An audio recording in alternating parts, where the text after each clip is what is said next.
दोस्तों, एक बड़ा सवाल उठ रहा है। ईरान की मिसाइलें आखिर कब ख़त्म होंगी?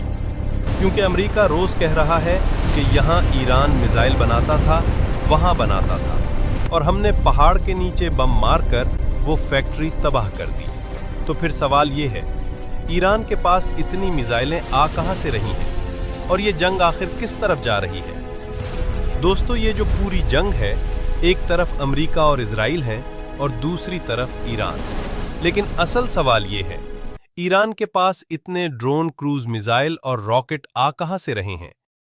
ईरान मुसलसल कई दिनों से लड़ रहा है। देखिए, एक बात समझ लें, अमेरिका और इजराइल मिलकर एक मुल्क यानी ईरान पर हमला कर रहे हैं। लेकिन ईरान सिर्फ एक मुल्क को निशाना नहीं बना रहा। ईरान हमला कर रहा है अमेरिकी फौजी अड्डों पर, समंदर में जहाजों पर और इजराइल पर।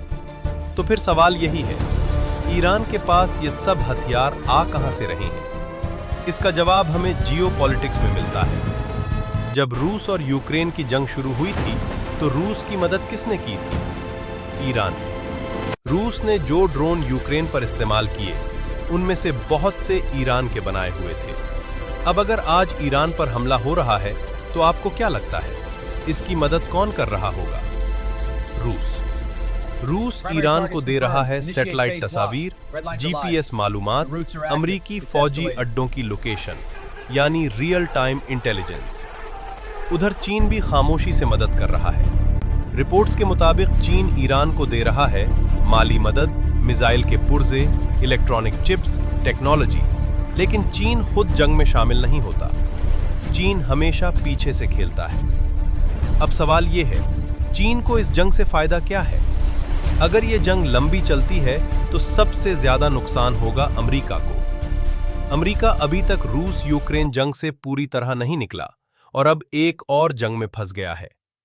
चीन चाहता है कि अमेरिका की ताकत, अमेरिका की मईशत और अमेरिका की फौज इस जंग में ज्यादा से ज्यादा कमजोर हो जाए। उधर एक और बड़ा सवाल उठ रहा है, पाकिस्तान कहां है? सऊदी अरब ने पाकिस्तान के साथ दिफाई मुआहदा किया था। पाकिस्तान ने कहा था, हम सऊदी अरब का दिफा करेंगे। लेकिन जब आरामको पर हमले हुए, रियाज पर मिसाइल गिरे, तेल की तंसीबात को निशाना बनाया गया, तो पाकिस्तान कहां है? अब बरतानिया कह रहा है, हम सऊदी अरब का दिफा करेंगे। बरतानिया ने जंगी तैयारे, हेलीकॉप्टर और बहरी जहाज इस इलाके में भेज दिए हैं। उधर ईरान की हिकमत अमली भी वाज़ेह है। ईरान दो चीजों पर काम कर रहा है।